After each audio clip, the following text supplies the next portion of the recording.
आगे बढ़ते हैं। शेख हसीना की भतीजी ने मंत्री पद से इस्तीफा दे दिया है। ट्यूलिप सिद्दीकी ने ब्रिटेन में मंत्री पद से इस्तीफा दिया। भ्रष्टाचार के आरोपों के बाद यह फैसला लिया। शेख हसीना के साथ वित्तीय संबंध को लेकर सवाल उठे थे। ट्यूलिप सिद्दीकी ने हालांकि सभी आरोपों को गलत बताया। तो ब्रिटेन की सरकार आखिरकार बांग्लादेश के आगे झुक गई। बांग्लादेश की पूर्व प्रधानमंत्री शेख हसीना की भतीजी और लेबर पार्टी की सांसद ट्यूलिप सिद्दीकी ने मंगलवार को ट्रेजरी मंत्री के पद से इस्तीफा दे दिया। मोहम्मद यूनुस ने ट्यूलिप सिद्दीकी पर अवैध रूप से दौलत जमा करने का आरोप लगाया था और जांच की मांग की थी। तब से उन पर इस्तीफे का दबाव बनाया जा रहा था। पार्टी की छवि को देखते हुए ट्यूलिप सिद्दीकी ने मंत्री पद से इस्तीफा दे दिया। ट्यूलिप सिद्दीकी ने कहा, मैं इसलिए इस्तीफा दे रही हूं क्योंकि मैं नहीं चाहती कि मेरे पारिवारिक संबंध की वजह से ब्रिटिश सरकार के कामकाज में कोई बाधा आए। तो आप इस खबर के जरिए अंदाजा ये लगा सकते हैं कि ब्रिटेन हो या अमेरिका, बांग्लादेश की यूनुस सरकार के इशारे पर कैसे काम वहां पर चल रहा है।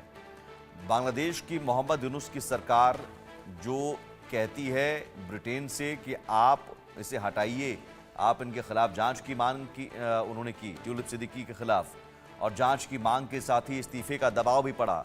तो आखिरकार बांग्लादेश के आगे क्या ब्रिटेन की सरकार झुक गई?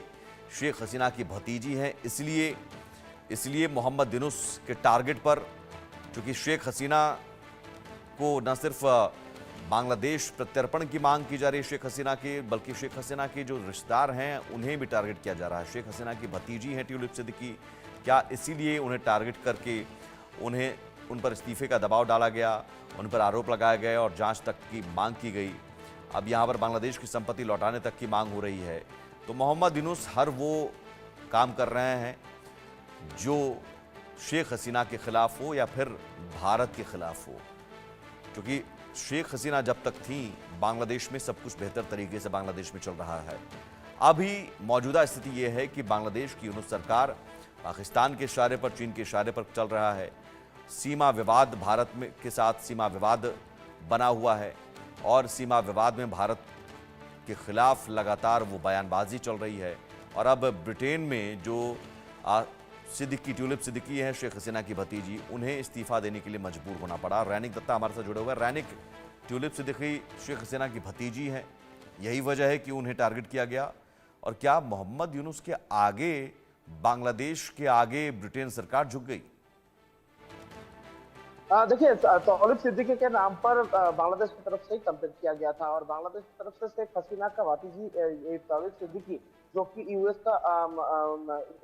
में रहते हैं, उनके खिलाफ में अभियोग है कि शेख हसीना के साथ मिलते हुए इनके तरफ से आर्थिक तशरीफ किया गया था और जो आर्थिक लेन देन शेख हसीना के साथ हुआ था, शेख हसीना के खिलाफ में जो कंप्लेन है, उस कंप्लेन में ये ट्यूलिप सिद्दीकी का इन्वॉल्वमेंट भी दिखाई दे रहा है। और इसी को देखते हुए बांग्लादेश सरकार की तरफ से यूएस गवर्नमेंट के पास एक चिट्ठी भेजा गया था और उसी के कारण ही इनके ऊपर इनको रेजिग्नेशन देना पड़ा। और ट्यूलिप सिद्दीकी की तरफ से भी कहा गया है कि मेरा फैमिली रिलेशन की वजह से अगर मेरे काम की जगह पर कोई इफेक्ट आ जाए तो मैं वो सहन नहीं कर पाया और इसी वजह से उनकी तरफ से ये रेजिग्नेशन दिया जा रहा है, ऐसा ट्यूलिप सिद्दीकी की तरफ से भी स्पष्ट कर दिया गया है। यानी जैसे कि पहले भी देखा गया था कि मोहम्मद यूनुस की तरफ से शेख हसीना के खिलाफ में एकदम पूरा आठ घाट बढ़ के वो लोग उतर पड़े थे और शेख हसीना के जो रिलेटिव जो है उनके खिलाफ में भी जो कार्रवाई बार बार से बांग्लादेश में किया जा रहा था और उसमें यूएस को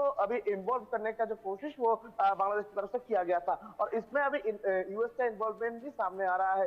तो एक बात तो साफ है, एक तरफ जो कट्टरपंथियों है उनके इशारा पे नाच रहे हैं मोहम्मद यूनुस और इसी को अभी बांग्लादेश की तरफ से यूएस में भी इसका जो असर वो देखने को मिल रहा है और यूएस गवर्नमेंट की तरफ से जो डिसीजन लिया गया है, ये डिसीजन सिर्फ यूएस गवर्नमेंट का जो तस्वीर को साफ रखने के लिए है, क्योंकि ट्यूलिप सिद्दीकी के खिलाफ में जिस तरीके से बांग्लादेश की तरफ से कंप्लेन दिया गया था, जिस कंप्लेन में शेख हसीना के साथ आर्थिक तशरूफ में ट्यूलिप सिद्दीकी का इन्वॉल्वमेंट का बात सामने आया था, उसको लेकर ही यूएस गवर्नमेंट की तरफ से ये डिसीजन लिया गया है। फिलहाल यही खबर आ रहा है।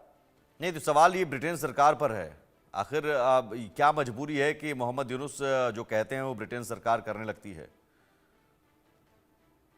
देखिए, सवाल तो ये इस जगह में आएगा ही, क्योंकि ब्रिटेन सरकार इसके पहले भी देखा गया था कि जो बाइडेन के साथ जो मोहम्मद जो बांग्लादेश का जो चीफ है, उनका जो संबंध, ये संबंध बहुत बहुत बार चर्चा में आए थे। और बांग्लादेश और ब्रिटेन का ये जो संबंध, ये संबंध इसके पहले भी चर्चा में आए थे। और अभी फिर से जो ये कार्रवाई जो किया गया है, इस कार्रवाई को लेकर भी फिर से एक बार सवाल आ सकता है कि मोहम्मद यूनुस के कहने पर क्यों ब्रिटेन गवर्नमेंट की तरफ से ये इस तरीके का डिसीजन लिया गया, क्यों बांग्लादेश को यूएस गवर्नमेंट की तरफ से सपोर्ट किया जा रहा है। इस जगह में सबसे महत्वपूर्ण चीज है कि क्या ब्रिटेन की तरफ से बांग्लादेश को एक सपोर्ट दिया जा रहा है, क्या सपोर्ट देने का एक इशारा अभी ब्रिटेन की तरफ से दिया जा रहा है, ये सवाल भी आ सकता है। और ये सवाल पैदा हो रहा है ये ट्यूलिप सिद्दीकी का रेजिग्नेशन को लेकर। मगर दूसरी तरफ अगर देखा जाए तो मोहम्मद यूनुस के साथ जो ब्रिटेन का संपर्क किया, तो बोल सकते हैं कि बीएनपी के साथ भी जो जिस तरीके का संबंध है बांग्लादेश में, तो बांग्लादेश का जो तख्तापलट, उस तख्तापलट को लेकर भी ब्रिटेन की तरफ से कोई मैसेज दिए जाने के लिए भी ये हो सकता है कि इस तरीके का जो डिसीजन ब्रिटेन गवर्नमेंट की तरफ से लिया गया हो। लेकिन सवाल ये है कि क्या ये तो माना जाए कि अब अमेरिका या फिर ब्रिटेन के पपेट हैं यहाँ पर। अगर हम कह रहे हैं पाकिस्तान के इशारे पर मोहम्मद यूनुस चल रहे हैं, चाइना के इशारे पर, तो यहाँ तो मल्टी स्टेक होल्डर्स नज़र आ रहे हैं, जिसमें वेस्टर्न कंट्री ज़्यादा नज़र आ रहे हैं, ज़्यादा वो मोहम्मद यूनुस, प्रो मोहम्मद यूनुस नज़र आ रहे हैं। हाँ, एकदम ही वेस्टर्न कंट्रीज जो है वो ज्यादा प्रो मोहम्मद यूनुस दिखाई दे रहा है, क्योंकि ये मोहम्मद यूनुस के लिए नहीं, ये बांग्लादेश के लिए, बांग्लादेश का जो रूपरेखा अगर दिखा जाए, बांग्लादेश का जो अगर जियोग्राफिक दिखा जाए, तो उसमें उसके ऊपर बहुत सारे देश का नजर है। और वेस्टर्न कंट्री का इस देश के ऊपर बहुत सारे नजर है, क्योंकि बांग्लादेश की तरफ से बांग्लादेश अगर हाथ में रहे तो बांग्लादेश को इस्तेमाल करके बहुत सारे जगह में उसका प्रभाव विस्तार किया जा सकता है। और वेस्टर्न कंट्री का इसी वजह से बांग्लादेश के ऊपर नजर रहता है। मगर दूसरी तरफ शेख हसीना के टाइम पर इस तरीके का जो ये प्रभाव ज्यादा विस्तार नहीं कर पाया है। और अभी शेख हसीना जाने के बाद ही जो प्रभाव विस्तार वो वेस्टर्न कंट्री की तरफ से करने का जो प्रयास किया जा रहा है। और इसी वजह से बांग्लादेश को हाथ में रखने के जो सिलसिला वो अभी फिलहाल चल रहा है, और उसमें वेस्टर्न कंट्रीज जो है वो लगातार पार्टिसिपेट करते हुए दिखाई दे रहा है। बिल्कुल, जिसका बड़ा उदाहरण ये दिख रहा है कि ट्यूलिप सिद्दीकी को इस्तीफा देना पड़ा और बांग्लादेश की मोहम्मद यूनुस सरकार की मांग के बाद, जांच की मांग के बाद, और वहां पर ज़रूर ब्रिटेन सरकार पर दबाव पड़ा, और दबाव ऐसा पड़ा कि मोहम्मद यूनुस के दबाव के आगे ब्रिटेन सरकार झुक गई। बहुत शुक्रिया रैनिक तमाम जानकारी के लिए।